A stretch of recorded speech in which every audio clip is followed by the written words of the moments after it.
अनि मेन भएको चाहिँ के भने म क्यामेरा अन गर्ने बित्तिकै बोल्नै बिर्सिन्छु।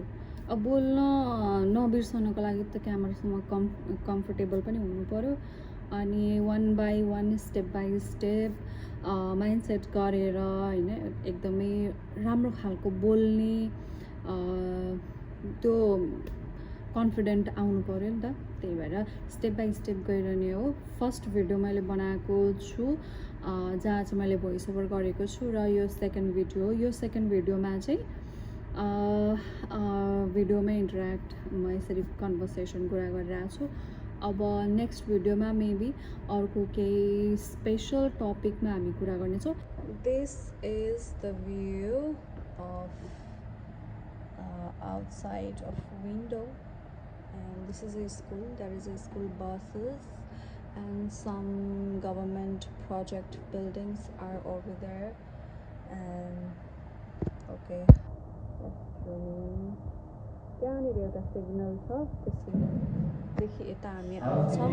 आई थिङ्क मैले यो 1-2 वर्ष चाहिँ मोटिभेसन कलेक्ट गर्नै, मान्छेहरूको भिडियो हेर्नै अनि नयाँ कुराहरू सिक्नकै लागि बिताइदिएको छु। अनि अर्को कुरा, मैले कहिले पनि आफूलाई यो एङ्गल यसरी हेरेको थिइनँ, क्यामेरामा हेरेको पनि थिइनँ र सुनेको पनि थिइनँ। फर्स्ट टाइम म आफूलाई यसरी एक्सपिरियन्स गरिरहेको छु। अनि यतिको कन्फिडेन्ट पनि मलाई टिकटकले गर्दाखेरि आएको, किनकि म टिकटकमा quite famous with filter, without filter nobody no me, that's the true better truth. And अब यो कन्फिडेन्टलाई क्यारी अन गरेर यसलाई बिल्डअप गर्दै जाने हो। अनि I hope you all guys are supporting me as a subscriber, as a commenter. र विशेष काम चाहिँ मैले मेरो पोस्चरलाई ठिक गर्नु छ। मेरो फेस एक साइडबाट अलिकति टेढामेढा छ। अनि better English communication. By the way मेरो अर्को इङ्ग्लिस म त्यसमा इङ्ग्लिसबाट मात्र भोइस ओभर गर्छु अनि कन्भर्सेसन भिडियो पनि इङ्ग्लिसमा भयो भने बनाउने म कोसिस गर्दैछु। सो यो चाहिँ मेरो टोटली नेपाली च्यानल हो। Another one is all in English. So my physical appearance, my English, my computer knowledge, these all things I need to do improve. Okay, so I hope you all guys are part of my journey. अनि मसँग धेरै time पनि छैन, म यहाँनिर बस्ने भनेको 1-1.5 वर्ष मात्रै हो, किनभने एज अ मम म मेरो छोरा भएको ठाउँमा घरमा फर्केर त जानै पर्छ।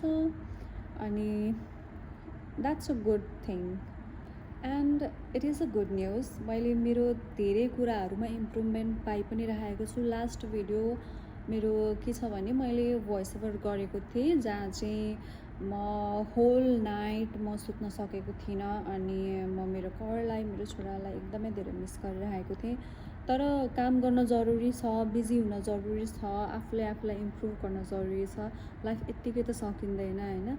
अनि अहिले टेक्नोलोजी हरेक कुराहरूमा यति धेरै फास्ट डेभलपमेन्ट भइरहेको छ। अनि त्यो अनुसार हामी आफ्नो छोराछोरीको लागि पनि रेडी हुनुपर्छ, उनीहरूको क्वेसनको एन्सर दिनका लागि एबल हुनुपर्छ जस्तो मलाई लाग्छ।